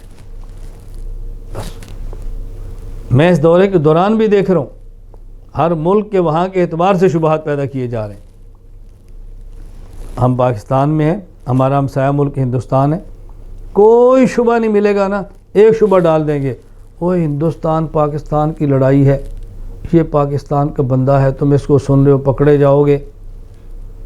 تبلیغی جماعت پاکستان کی ہو تو نہیں پکڑے جاتے، سیاستدان پاکستان کے جائیں علماء تو نہیں پکڑے جاتے، بزنس مین پاکستان سے ہوں تو نہیں پکڑے جاتے، رشتہ پاکستان سے ہوں تو نہیں پکڑے جاتے، فلمیں پاکستان کی ہوں تو نہیں پکڑے جاتے، گند پورا یہاں کو تو نہیں پکڑے جاتے، اور جب عقیدے کی بات ہوگی تو پکڑے جاؤ گے. آج تک تو کوئی نہیں پکڑا گیا، 20 سال تو مجھے بھی ہو گیا کام کرتے ہوئے. کوئی اس کی حقیقت نہیں سوائے شبے کی. میں نے ایک بات کی، میں نے پہلے آپ سے عرض کیا نا، یہ سب چیزیں میرے علم میں ہیں، لیکن بعض لوگ سمجھیں گے یار استاد جی پتہ نہیں فلاں کے خلاف ہے. میں کسی کے خلاف نہیں ہوں، لیکن اپنے بچوں کی تو میں نے ذہن سازی کرنی ہے نا. تم شبہات ڈالو ہم ناراض نہ ہوں، اور ہم شبہات صاف کریں تو آپ ناراض ہو جائیں. یار یوں نہ کرو نا مطلب ہے آپ شبہات ڈالیں تو ہم ناراض نہیں ہوتے، اور ہم شبہات ختم کریں تو آپ ناراض ہو جاتے ہیں. آپ ہمارے بدگمان کریں ہم ناراض نہیں ہوتے، اور ہم اپنے بچوں کی بدگمانیاں دور کریں تو آپ ناراض ہو جاتے ہیں. دل تھوڑا سا بڑا رکھیں، دل بڑا رکھیں، چھوٹے دلوں سے یہ بڑے کام نہیں ہوتے. میں کئی بار اپنے شاگردوں سے کہتا ہوں، گیدڑوں کے دلوں سے شیروں والے شکار نہیں ہوتے. شیر کے شکار کے لیے شیر کا دل چاہیے، گیدڑ کا دل رکھ کے شیروں کے شکار نہیں ہوتے. میں اب کیا کہوں، ہمارا شکار کرنا ہے تو دل تو شیروں والا رکھ لو نا. ہمارا ایک چھوٹا بچہ تھا، فوت ہو گیا، اللہ اس کی برکت سے میری مغفرت بھی فرما دے. ہاں بچہ تھا چھوٹا، میں کبھی اس سے مزاح میں پوچھتا بھائی تو کون ہے، کہتا میں شیر ہوں. میں پوچھتا میں کون ہوں، کہتا ہے ببر شیر ہے. یہ تو باپ بیٹے کی باتیں ہوتی ہیں. اللہ پاک سب کو اپنی اولاد کی خوشیاں دیکھنی نصیب فرمائے، اولاد کو والدین کی آنکھوں کی ٹھنڈک بنائے. اللہ تعالیٰ والدین کو اولاد کے لیے صاحبان اور چھتری بنائے. اللہ آپ سب کو خوشیاں عطا فرمائے، سب کو خوشیاں عطا فرمائے. تو میں اس طرح بھی کہہ رہا ہوں کہ شبہات سے بچیں. دلیل نمبر 4، یہ روایت مصنف عبد الرزاق کے کتاب الجامع میں موجود ہے. حضرت زہری، اللہ اکبر، عبد الرزاق معمر سے و زہری سے یا قتادہ، وہ فرماتے ہیں ان یہودیا جاء یتقاضی رسول اللہ صلی اللہ علیہ وسلم، ایک یہودی آیا اور نبی کریم صلی اللہ علیہ وسلم سے اپنے پیسوں کا مطالبہ کرنے لگا. رسول اکرم صلی اللہ علیہ وسلم فرمایا قد قضیتک، میں نے تو تیرے پیسے دے دیے. اس نے کہا بینتک، دلیل کو گواہ پیش کرو، کب دیا آپ نے؟ حضرت خزیمہ رضی اللہ تعالیٰ عنہ اچانک آگے، فجاء خزیمہ بن ثابت انصاری رضی اللہ تعالیٰ عنہ آئے. انہوں نے کہا انا اشہد انہ قد قضاک، میں گواہی دیتا ہوں اللہ کے نبی نے تجھے پیسے ادا کر دیے. رسول اکرم صلی اللہ علیہ وسلم فرمانے لگے وما یدریک، جب اس کو پیسے دیے میں نے، تو پاس نہیں تھا، تو خزیمہ تجھے کیسے پتہ چلا کہ میں نے پیسے دے دیے ہیں؟ یہ تھے صحابہ. نے کہا انی اصدقک باعظم من ذالک، حضور پیسے دینا تو بہت چھوٹا سا واقعہ ہے، میں تو اسے بڑے بڑے بڑے بڑے واقعات میں بغیر دیکھے صدقتہ کہتا ہوں. اصدق کہ بخبر السماء، آسمان سے جبریل آتا ہے چلا جاتا ہے، کبھی نہیں دیکھا. آپ فرماتے آیا، ہم کہتے ہیں جی آئے. یہ بات کہی تھی، ہم نے کہا جی کہی تھی. میں معراج پہ گیا ہوں جی آپ گئے. میں آیا ہوں جی آپ آئے. ہم ایسے بڑے بڑے واقعات میں چوں چلا نہیں کرتے. یہ کیا بات ہے؟ رسول اکرم صلی اللہ علیہ وسلم فاجاد رسول اللہ صلی اللہ علیہ وسلم شہادتہ بشہادت رجلین. اللہ کے نبی فرمان لگے خزیمہ یہ آج تجھے اعزاز مل گیا ہے کہ ایک مقدمے میں 2 گواہ ہوں تو قاضی فیصلہ کرتا ہے، لیکن اگر خزیمہ آ جائے تو اس کے ساتھ دوسرا نہیں چاہیے. خزیمہ اکیلا 2 کی جگہ پہ کافی ہے. خزیمہ اکیلا 2 کی جگہ پہ کافی ہے. اعزاز ملا ہے. اب دیکھو صحابہ کو کس طرح عصمت انبیاء پر یقین تھا. میں یہ بتانا چاہتا ہوں صحابی کو نبی کی عصمت پر کتنا یقین تھا. فوراً فرمایا ہے ٹھیک ہے میں تصدیق کرتا ہوں. صحابہ کا ذہن تھا کہ پیغمبر کی ذات غلط بات نہیں فرما سکتی، اور یہی ہم نے عقیدہ رکھنا ہے کہ نبی کی ذات معصوم ہے. اللہ نے نبی کو گناہوں سے بچایا ہے. مجھے جہاں ایک واقعہ یاد آ گیا، چونکہ اس سے تھوڑا سا تعلق ہے میں اس لیے پیش کرتا ہوں. مجھے ایک بندہ ملا تو کہنے لگا کہ حضرت ہمارا فلانا ساتھی ہے، تو پہلے وہ حنفی تھا اب وہ غیر مقلد ہو گیا. میں نے کہا وجہ؟ اب ذرا دلیل سنیں. وہ دلیل پیش کر رہا ہے جی میں پہلے فقہ کو مانتا تھا، اب فقہ کو چھوڑا اور میں غیر مقلد ہو گیا. وجہ؟ کہا جی امام ابو حنیفہ رحمۃ اللہ علیہ فرماتے ہیں کہ اگر آپ کے سامنے میرا کوئی مسئلہ آئے تو آپ لوگ میرے اس مسئلے کو چیک کرو. اگر قرآن حدیث کے مطابق ہو تو لے لو، اور اگر نہ ہو تو اس کو دیوار پر مارو اور چھوڑ دو میرا مسئلہ. حدیث کو لو، قرآن کو لو. میں نے کہا ٹھیک بالکل فرمایا. اور کہا جی پھر میں نے ایک مسئلہ دیکھا فقہ حنفی کا جو کہ حدیث کے خلاف تھا. مسئلہ دیکھا، چیک کیا، حدیث کے خلاف نکلا تو میں نے اس فقہ کو چھوڑ دیا اور حدیث کو لے لیا. کہ جی کون سا مسئلہ؟ میں تو کہتا ہوں فقہ حنفی کا کوئی مسئلہ حدیث کے خلاف نہیں ہے، وہ ہے تو لاؤ. کون سا مسئلہ؟ کہا جی امام اعظم ابو حنیفہ رحمۃ اللہ علیہ فرماتے ہیں کہ جب امام جمعہ کا خطبہ دینے کے لیے ممبر پر بیٹھ جائے، اب اگر کوئی شخص مسجد میں آئے تو سنت یا نفل نہ پڑھے، بیٹھ جائے. اور ہم نے حدیث میں دیکھا رسول اللہ صلی اللہ علیہ وسلم خطبہ دے رہے تھے، ایک صحابی آئے اور آ کر بیٹھ گئے اور آپ نے پوچھا ہر رکعت نفل پڑھے ہیں؟ کہا جی نہیں. فرمایا قم فرقہ، کھڑے ہو جاؤ اور پڑھو. تو امام منع فرما رہے ہیں اور رسول اللہ صلی اللہ علیہ وسلم حکم دے رہے ہیں. تو یہ مسئلہ حدیث کے خلاف تھا، میں نے فقہ کو چھوڑ دیا. میں نے کہا بیٹا بات سمجھنا، اگر تو امام صاحب کی بات سمجھ لیتا تو مسئلہ چیک نہ کرتا، اور مسئلہ سمجھ لیتا تو فقہ حنفی کو نہ چھوڑتا. آپ بھی سمجھیں اس بات کو. اگر بات سمجھ لیتا تو مسئلہ چیک نہ کرتا، اور اگر مسئلہ سمجھ لیتا تو فقہ حنفی کو چھوڑ کر کہیں نہ جاتا. کیا مطلب؟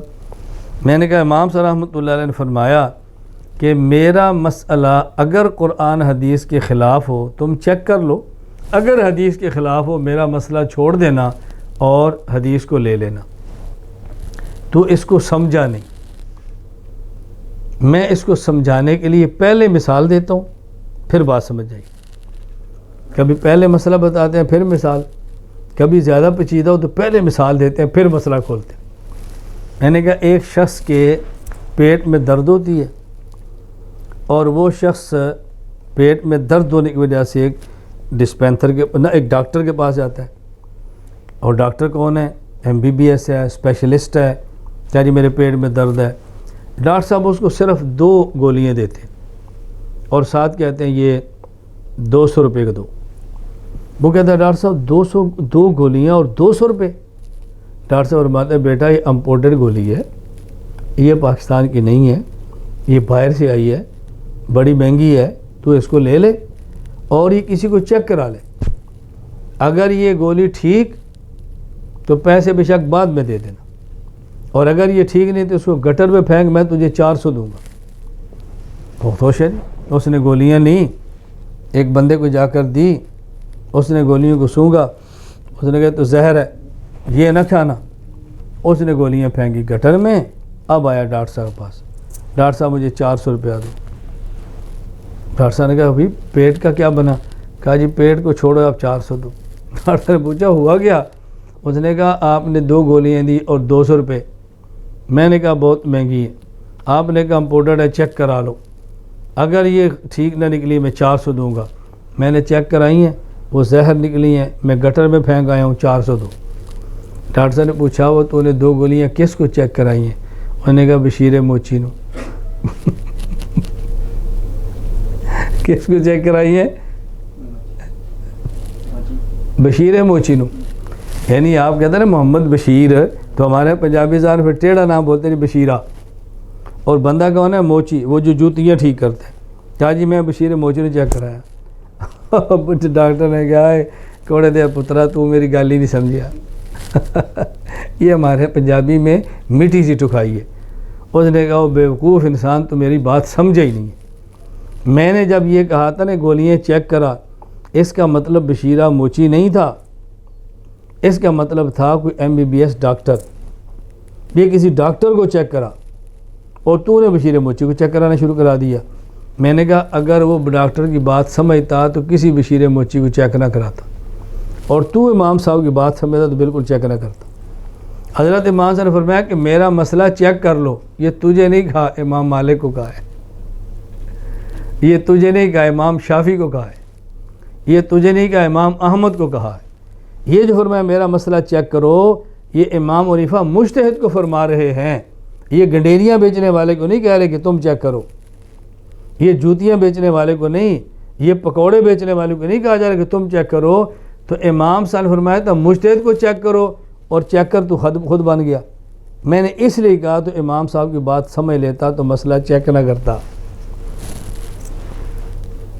اگر وہ بشیر موچی کے پاس گولیاں لے کر گیا نا اور پوچھتا تو ڈاکٹر نے کیا کہا تھا، تو ڈاکٹر نے کہا چیک کراؤ، وہ سمجھدار اتر گیا تھا، ڈاکٹر نے میرا نہیں کہا، ڈاکٹر نے فلاں ڈاکٹر صاحب کا کہا ہے، اس کو چیک کرا۔ تو جس طرح وہ نہیں سمجھا تھا نا ڈاکٹر کی بات، تو نہیں سمجھا امام حنیفہ کی بات رحمۃ اللہ علیہ۔ اور میری بات سمجھو، یہ شک والی بات نہیں ہوتی، یہ پک والی بات ہوتی ہے۔ بعض لوگ کہتے ہیں خود امام صاحب کو شک ہے، کہتے ہیں میرا مسئلہ چیک کر لو، ان کو شک۔ میں نے کہا عقل نہیں ہے تمہارے اندر؟ ایک آدمی دوا بیچنے کے لیے آئے، وہ کہتا ہے یہ میری دوائی ہے، تم اس کو چیک کر لو، اگر یہ ٹھیک نہ نکلے جو سزا چور کی وہ میری۔ یہ بات وہ کہتا ہے جس کو دوا کے ٹھیک ہونے پر پک ہوتا ہے، وہ نہیں کہتا جس کو شک ہوتا ہے۔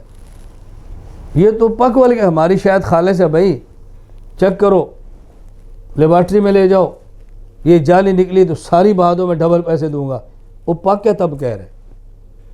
تم نے جو پک والی بات کو محاورات بھی نہیں سمجھتے۔ میں نے کہا اگر تو امام صاحب کی بات سمجھ لیتا تو مسئلہ چیک نہ کرتا، اگلی بات، اور اگر مسئلہ سمجھ لیتا تو فقہ کو چھوڑ کر کہیں دوڑتا نہیں۔ وہ جی وہ کیسے؟ میں نے کہا اس کو سمجھانے سے پہلے میں تجھے 2 مسئلے اور سمجھاتا ہوں تاکہ وہ سمجھ آئے۔ حدیث پاک میں ہے ایک یہ حدیث آپ کے سامنے، رسول اکرم صلی اللہ علیہ وسلم سے یہودی پیسے کا تقاضا کر رہا ہے، رسول اللہ صلی اللہ علیہ وسلم فرما رہے ہیں میں نے پیسے دے دیے، یہودی کہتا ہے نہیں دیے، کہا جی گواہ لاؤ، گواہ تو تھا نہیں، خدامہ نے کہا میں گواہی دیتا ہوں، رسول اللہ صلی اللہ علیہ وسلم نے ادا فرمائے اور تو نے لیے، تو اللہ تعالی نبی نے فرمایا من شاہد لہ خزیمۃ فہو حسبہ، خزیمہ گواہ ایک ہے لیکن 2 کی جگہ پہ کافی ہے۔ میں نے کہا مجھے یہ بتاؤ، اب کل اگر عدالت میں کیس ہو اور یہ چیک کر جو امام صاحب کا مسئلہ چیک کر رہا ہے، یہ چیک کر اس کو عدالت میں مدعی بطور گواہ لے جائے، اور جب یہ گواہی دے دے تو جج صاحب فرمائے دوسرا گواہ لاؤ، اور یہ چیک کر کہتا ہے نہیں ڈاکٹر صاحب، جج صاحب میں اکیلے ہی کافی ہوں، دوسرے کی ضرورت نہیں ہے۔ جج صاحب کہتے ہیں کیوں؟ اس نے کہا میں گواہی دیتا ہوں حضور پاک نے گھوڑا بیچا اور پیسے دیے، اور یہودی نے خریدا اور پیسے لے لیے، حضور نے پیسے تو جج نے کہا پھر کیا ہوا؟ اس نے کہا جب یہی بات حضرت خزیمہ نے کہی تھی تو حضور نے فرمایا تھا دوسرے گواہ کی ضرورت نہیں ہے، تو یہ بات جب میں کہہ رہا ہوں تو دوسرے گواہ کی ضرورت کیسے ہے؟ جج صاحب تم حدیث کا انکار کرتے ہو؟ میں نے کہا ٹھیک ہے، میں نے کہا ٹھیک ہے ایسے؟ کہا جی نہیں۔ میں نے کہا کیوں ٹھیک نہیں؟ تو حدیث پر عمل کر رہے۔ اب دیکھو یہ ٹھیک کیوں نہیں؟ ایک ہے قانون، مدعی کے حق میں فیصلہ تب ہوگا جب گواہ مدعی کے پاس دو ہوں گے، اور یہ حضرت خزیمہ کی خصوصیت ہے۔ خصوصیت قانون سے ہٹ کر ہوتی ہے، اعزاز ہے، تو قانون اور ہے، خصوصیت ہے اور ہے۔ اب اس خصوصیت کو لے کر کوئی بندہ عدالت میں دو کی جگہ پہ گواہ بن کے کھڑا ہونا چاہے نا، تو جج صاحب کہیں گے بھئی اس کو گواہ نہ بناؤ، اس کو پاگل خانے میں لے جاؤ، اس کا علاج کراؤ۔ یہ حدیثوں کے بارے میں کیا کہہ رہا ہے؟ یہ کب سے شیخ الحدیث بن گیا ہے؟ یہ کیا غلط بیانی کیا کر رہے ہیں؟ تو امت کا ایمان تباہ کرے گا۔ دو گواہ اور لاؤ، یہ تو ایک بھی بننے کے قابل نہیں، لے جاؤ اس کو۔ میں نے کہا اسی طرح حدیث پاک میں ہے، رسول اکرم صلی اللہ علیہ وسلم تشریف فرما ہے تو ایک صحابی آئے، عرض کی یا رسول اللہ میں نے روزہ رکھا تھا، روزے کی حالت میں بیوی کے پاس چلا گیا، تو آپ نے فرمایا کہ تم ایک غلام آزاد کرو۔ انہوں نے کہا یا رسول اللہ، نہ آپ نے فرمایا کہ 2 ماہ مسلسل روزے رکھو۔ انہوں نے کہا حضور میں تو ایک روزہ مکمل نہیں کر سکا، تو 2 ماہ مسلسل میں تو نہیں رکھ سکتا۔ فرمایا پھر 60 مساکین کو کھانے کھلاؤ۔ پہلے کہا کہ غلام آزاد کرو، کہا جی حضور میں تو اپنی گردن کے علاوہ کسی کا مالک ہی نہیں، میں کہاں سے آزاد کروں گا؟ فرمایا 2 ماہ کے روزے رکھو، کہا جی ایک مکمل نہیں ہوا، 2 ماہ کیسے کروں گا؟ 2 ماہ مسلسل۔ آپ نے فرمایا پھر 60 مساکین کو کھانا کھلاؤ۔ اس نے کہا حضور خود مسکین آدمی ہوں، جسے ہم کہتے ہیں ڈیلی بیسس، میں یومیہ کماتا ہوں کھاتا ہوں، میں کہاں سے کھلاؤں گا؟ وہاں ابھی بیٹھے تھے تو ایک صحابی آئے جن کے پاس ایک ٹوکرا کھجوروں کا تھا، کھجوریں۔ یا رسول اللہ یہ مدینہ کے مساکین کے لیے صدقہ ہے۔ فرمایا تم یہ کھجوریں لے جاؤ، مسکینوں میں صدقہ کر دینا، یہی تمہارا کفارہ ہے۔ اس نے کہا حضور ہمارے پورے محلے میں مجھ سے بڑا کون مسکین ہوگا؟ فرمایا چلو تم خود کھا لو، یہی کفارہ ہے۔ میں نے کہا اب بتاؤ، اسی طرح کا ایک چیکر آئے، اس نے روزہ رکھا ہو، روزہ رکھ کے بیوی کے پاس چلا جائے، اور پھر مسجد میں آئے امام صاحب مجھے کھجوریں دو۔ امام صاحب پوچھیں بھائی کھجوریں کس بات کی؟ کیا تو نے کارنامہ سر انجام دیا کہ تجھے کھجوریں کھلائیں؟ دن دیہڑے رمضان ہے اور دن دیہڑے اگر کھجوریں مانگ رہا ہے، کیا کارنامہ تو نے سر انجام دی ہے؟ کیا جی میں نے روزہ رکھا تھا تو صبر نہیں کر سکا، بیوی کے پاس چلا گیا ہوں۔ بات آپ سمجھ رہے ہیں جو میں عرض کرنا چاہ رہا ہوں؟ تو وہاں سے میں ذرا میرا جوتا لانا۔ اس نے کہا جی مولوی صاحب ہے، اللہ کے نبی کھجوریں کھلاتے تھے، تم جوتے کھلاتے ہو؟ بھائی کہاں اللہ کے نبی نے کھجوریں کھلائی ہیں؟ اب یہ چیکر نے پورا واقعہ سنا دیا کہ دیکھو صحابی نے ایسا کیا تو اللہ کے نبی نے کھجور کھلائی اور آپ مجھے جوتے مارتے ہو۔ امام صاحب فرمائیں گے اس کا دماغ ٹھیک نہیں، اس کا علاج کرو۔ دیکھو اگر کوئی شخص روزہ رکھ کے روزہ توڑ دے تو غلام آزاد کرے، غلام آزاد نہیں کر سکتا تو 60 دن مسلسل روزے رکھے، نہیں رکھ سکتا تو 60 مساکین کو کھانا کھلائے، اس کے علاوہ کوئی تیسری صورت اب کفارے کی نہیں۔ اور اس کو اللہ کے نبی نے فرمایا کھجوریں کھا لو، یہی تمہارا کفارہ ہے، خود کھا لو، یہ ان کی خصوصیت ہے۔ معلوم ہوا قانون الگ ہوتا ہے، خصوصیت الگ ہوتی ہے۔ آج بھی کسی مقدمے میں 2 گواہ ہوں گے تو جج فیصلہ کرے گا، اور خزیمہ کی خصوصیت ہے 1-2 کی جگہ پر ہے۔ آج بھی کسی روزہ رکھ کے خدا نخواستہ توڑ دیا تو کفارہ یہی ہے، غلام یا 2 ماہ مسلسل روزے یا 60 مسکینوں کو کھانا۔ اس صحابی کو کہنا کھجوریں کھا لے، یہ خصوصیت ہے۔ میں نے کہا مجمع الزوائد میں روایت موجود ہے، حضرت امام ابو حنیفہ رحمۃ اللہ علیہ فرماتے ہیں کہ رسول اللہ صلی اللہ علیہ وسلم فرمایا کہ جب امام ممبر پر آ جائے، خطبہ دینے کے لیے امام آ جائے، فلا صلاۃ ولا کلام، اب کوئی نماز بھی نہیں پڑھنی اور اب بات بھی نہیں کرنی، یہ قانون ہے۔ اسی وجہ سے وہ صحابی آئے، آ کر بیٹھ گئے، ان کو پتہ تھا کہ قانون یہی ہے کہ میں نے اب نفل نہیں پڑھنے۔ اللہ کے نبی نے ان سے پوچھا تو نے پڑھے ہیں؟ کیا جی نہیں۔ فرمایا کھڑا ہو اور تو پڑھ لے۔ تو قانون یہ ہے کہ کوئی نہیں پڑھ سکتا، اس ایک سے کہا تو پڑھ جے۔ اب یہ مسئلہ میں نہیں بیان کر رہا، آپ میں سے کسی کو طلب ہو میسج کریں گے، لکھا پورا مسئلہ بھی آپ کے پاس آ جائے گا دلائل کے ساتھ۔ میں صرف جو بات سمجھانا چاہ رہا ہوں اچھی طرح سمجھنا۔ اللہ کے نبی نے فرمایا پڑھ لے۔ محدثین فرماتے ہیں اس صحابی کی ظاہری حالت بتا رہی تھی کہ مالی حالت کمزور ہے، تو اللہ کے نبی جب فرمائیں گے نا کھڑا ہو جا، تو سارے دیکھیں گے بندہ کون ہے، اس کے دیکھنے سے مالی حالت آئے گی اور لوگ اس کے ساتھ تعاون کریں گے۔ اور واقعتاً ایسا ہی ہوا کہ جمعے کے بعد صحابہ نے ان سے تعاون کیا، یہ حدیث موجود ہے۔ اب بات میں سمجھانا چاہتا ہوں، قانون یہ ہے کہ جب امام خطبے کے لیے ممبر پر بیٹھے تو صلاۃ و کلام نہیں ہونا چاہیے۔ اس وجہ صحابی بیٹھ گیا، لیکن اس کو اللہ کے نے فرمایا اس کی خصوصیت یہ ہے کہ تو اٹھ کے پڑھ لے۔ جس طرح قانون یہ ہے مدعی کے حق میں 2 گواہوں تو فیصلہ ہوتا ہے، خزیمہ رضی اللہ عنہ کی خصوصیت ہے 1-2 کی جگہ پر ہے۔ قانون یہ ہے کفارے میں غلام آزاد کرو، 2 ماہ مسلسل روزے رکھو، وگرنہ 60 مسکینوں کھانا کھلاؤ، اور خصوصیت یہ ہے کہ تو کھجوریں کھا لے، کفارہ ادا ہو گیا۔ قانون یہ ہے کہ جب امام خطبے کے لیے ممبر پر بیٹھ جائے تو سنت نفل نہیں پڑھے۔ اس صحابی خصوصیت یہ ہے کہ تو پڑھ لے۔ امام ابو حنیفہ رحمۃ اللہ علیہ کا اتنا وسیع علم تھا کہ وہ قوانین بھی جانتے تھے اور خصوصیات بھی جانتے تھے، قوانین بھی جانتے تھے۔ اور میں نے کہا بیٹا میں اس لیے کہہ رہا ہوں، امام حنیفہ کی بات سمجھ لیتا تو چیک نہ کرتا، اور امام حنیفہ کا مسئلہ سمجھ لیتا تو امام حنیفہ کا چھوڑ کر کہیں نہ جاتا۔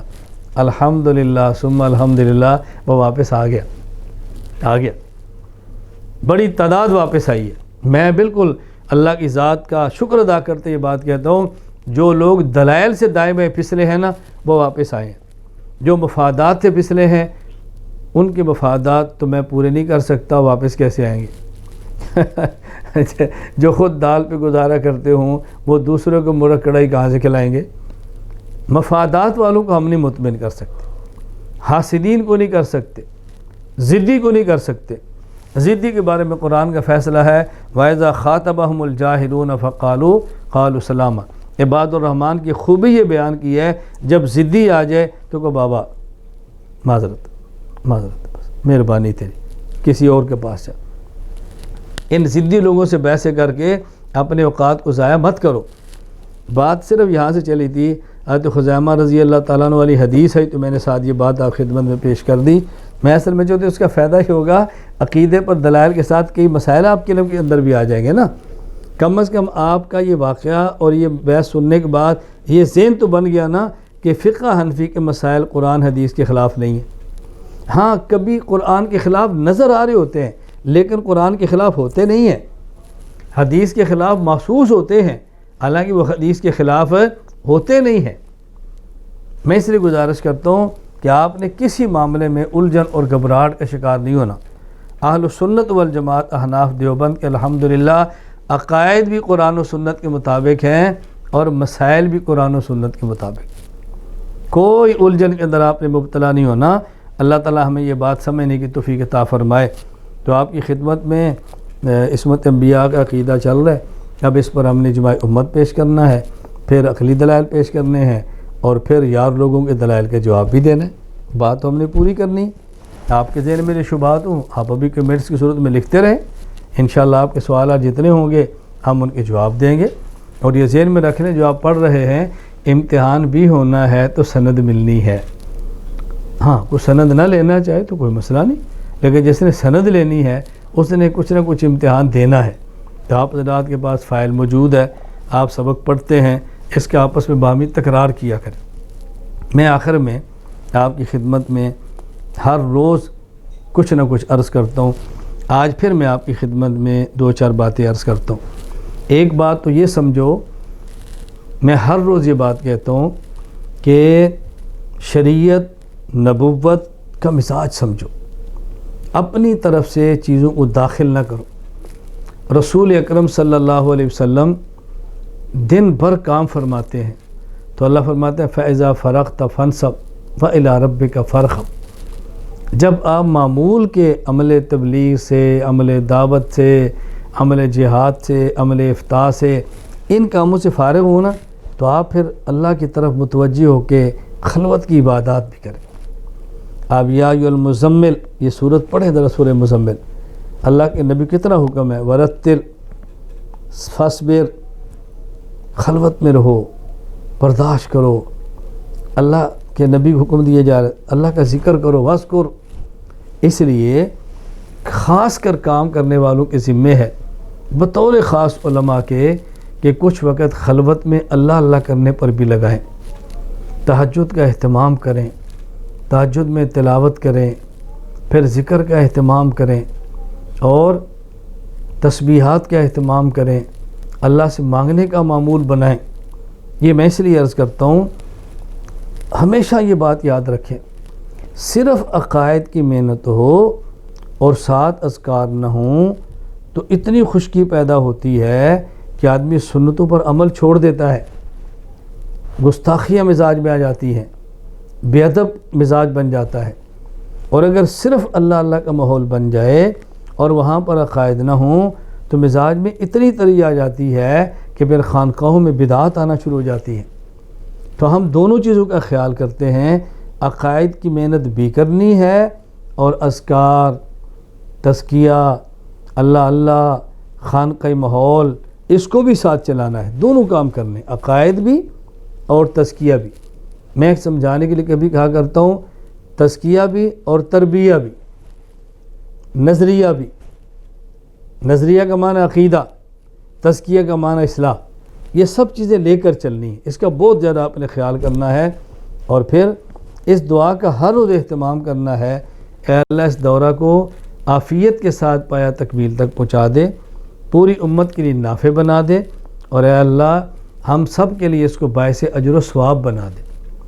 تیسری بات، آپ میں سے ہر بندہ ایک ذہن بنائے، اگر یہ کام ٹھیک ہے اور یقیناً ٹھیک ہے، عقائد کی تحریک، اعمال کی تحریک، تزکیے کی تحریک، دلیل کے ساتھ، اعتدال کے ساتھ، تسلسل کے ساتھ، اکابر کے منہج کے مطابق اگر یہ ٹھیک ہے تو آپ میں سے ہر بندہ معاون بنے، مرد بھی عورتیں بھی معاون بنے، جس درجے کا مالی تعاون کر سکتے ہیں کریں، افرادی تعاون کر سکتے ہیں کریں، دعائیں مانگ کے معاون بنیں، میڈیا پر آ سکتے ہیں کریں، جو آپ کے اختیار میں ہے وہ ہر بندہ اپنی استطاعت کے مطابق سمجھتا ہے کہ میں کیا کر سکتا ہوں، معاون بنے تاکہ کام آگے بڑھے۔